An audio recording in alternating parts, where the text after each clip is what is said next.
अस्सलाम वालेकुम नाज़रीन, मैं हूं यम्मे वाजिद। 7H न्यूज़ में आपका खैर मकदम है।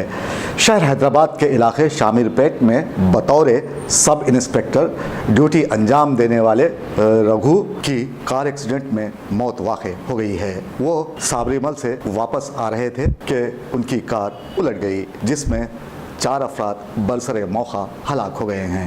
ये हादसा मदुरई के करीब पेश आया, जिसमें अनंतपुर के रहने वाले 3 अफराद के अलावा हैदराबाद के क्राइम सब इंस्पेक्टर रघु बरसरे मौका हलाक हो गए हैं। अयप्पा स्वामी के दर्शन करने के बाद ये लोग वापस हो रहे थे कि उनकी कार उलट गई। बताया जाता है कि ड्राइवर ने अंधेरे में कार डिवाइडर से टकरा दी, जिसकी वजह से यह हादसा पेश आया है।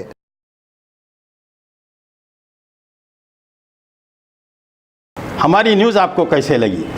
ज़रूर पसंद आई होगी, तो फिर देर किस बात की?